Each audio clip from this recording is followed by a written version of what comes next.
Today I'm going to give you guys 3 steps to create a viral video. I know that sounds preposterous, but these are 3 steps I've seen implemented over and over and over again. I'll tell you what those are. Also, we'll talk about what's going on behind all the copyright claims that a lot of you guys are experiencing on your content, just like in a flood this past week. We'll talk about that and much more coming up.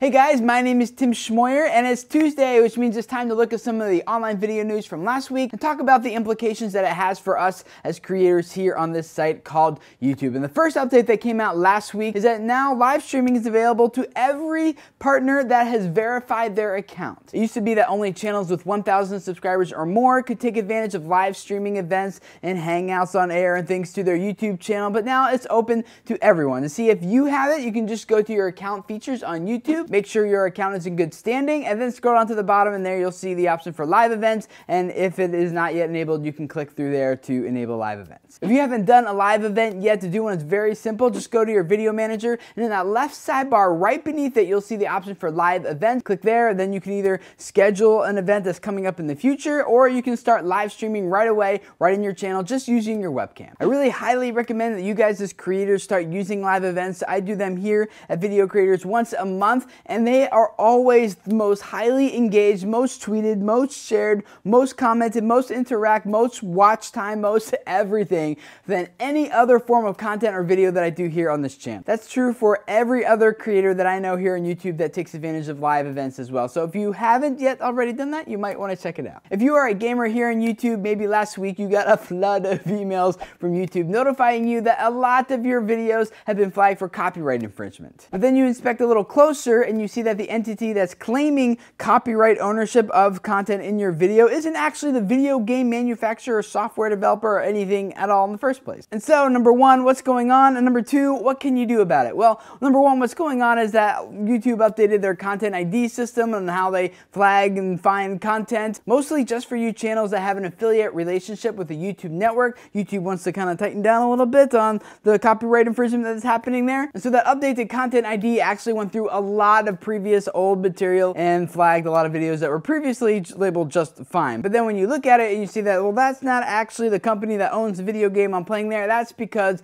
a lot of times those video game companies didn't actually acquire licenses for the music or the background audio tracks or the sound effects to be used in distribution online. And so your gameplay footage is totally fine with the gaming manufacturer, but it's not so much with the other content in that game, like music and otherwise. And so number 2, what can you do about it? Well, thankfully, a lot of these video game companies are coming out and say, guys, we're sorry, this actually has nothing to do with us. We're not flagging your videos. And they're telling you just submit an appeal to the content ID flag, and they're saying they will try to resolve it as quickly as possible for you. An article that I found really interesting on realseo.com, I will link up to it below for those of you guys who are interested, is about 3 steps to making your videos go viral. And I'm usually really hesitant when I see stuff like this because there's all the people saying do this and do that. Most of the time, as you guys probably know, that stuff is just BS. It's just bogus. Just ignore that stuff. But this one is a little different because it follows a system that I myself have practiced and seen work with other channels that I've been a part of in the past. And I've also heard many stories from other YouTubers who have had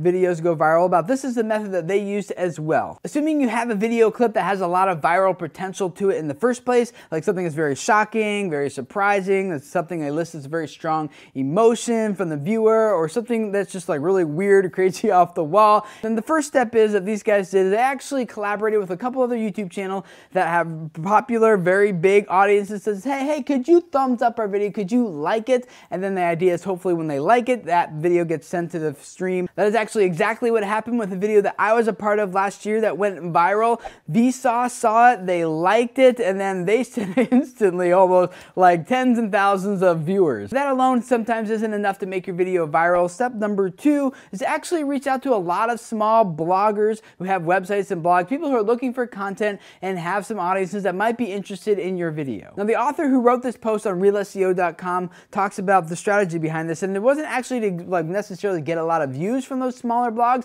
but he says that the people who write at the bigger blogs often read these smaller blogs looking for newsworthy things to write about on their bigger sites. And actually worked perfectly for the guy in this article that's linked up below. He got his video onto a lot of smaller blogs, and then it got picked up by larger ones, and before before you know it, it was on the homepage of Yahoo, and that placement alone sent him 1.3 million views within a 24-hour period. And that's pretty much when everyone else starts picking up on the video, starts sharing it, and it starts spreading from there. So again, if you want to read more about this, I definitely highly recommend that you check out the link below. But overall, the way I would summarize this is just to be proactive in seeding your content to the appropriate places, whether it be to blogs, no matter how big, how small, other channels, and asking them to thumbs up your video, maybe exchanging it for you thumbs upping some of their videos and liking some of the things that they do, and just finding other people you can link arms with and really kind of grow and build together. I have 5 other links down there for you guys that I want to run through really quick because I think they're important. The first one is from Wired, and they talk about the rise and the fall of YouTube's pioneering celebrities, and a lot of these people I know I'm familiar with. I got started on YouTube in 2006, around the same time as a lot of these guys were kind of like starting to build their audiences. It was a really good reminder for me where this all started and where it's at now and just how different that is. I recommend any of you guys who are YouTubers that you go read this article, because if you understand where YouTube was and how it got to where it is today,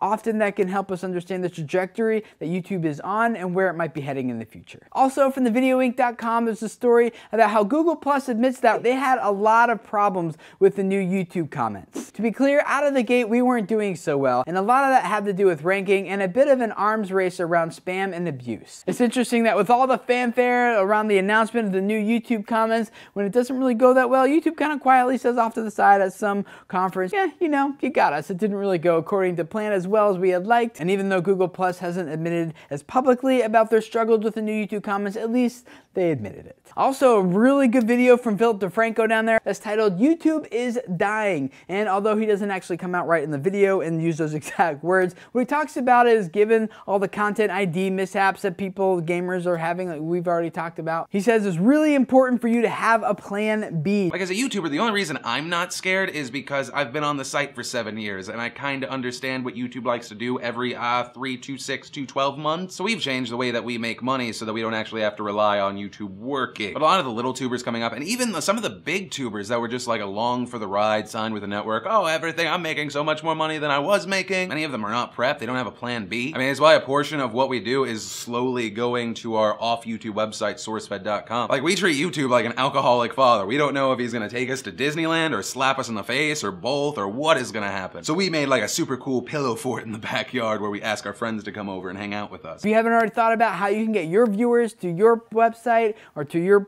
other platforms or your other social media accounts, like, it might be an important thing to start thinking about how to do that now. And if you are already currently doing that, I would love to hear from you guys in the comments below about what you are doing. Me personally, I do have videocreators.com and I do have some plans for it in the future, but right now, like, I am really heavily invested here on this channel here on YouTube. And I think that right now I feel comfortable doing that, but I do know that in the very near future, I need to start developing a bigger strategy for videocreators.com. So comment below and let me know how you plan to diversify, if you do plan on diversifying, and what that would look like for you. And finally, Playlist Live announced a new location. It's going to be in the very uppermost part of New Jersey, right across the river from New York. So if you're on the East Coast and you can't make it to VidCon, or the Playlist Live down in Orlando is too far away from you, now maybe you can get to this one. And I am definitely planning on being at both the Playlist Lives, both the one in Orlando and the one up in New Jersey in the tri-state area. And I'm also hoping to get to VidCon. So if you're going to be at any of those, I really hope to see you guys there. And I also hope that if this is your first time here, I'd love to have you subscribe. Every Tuesday, we take a look at online video news and talk about the implications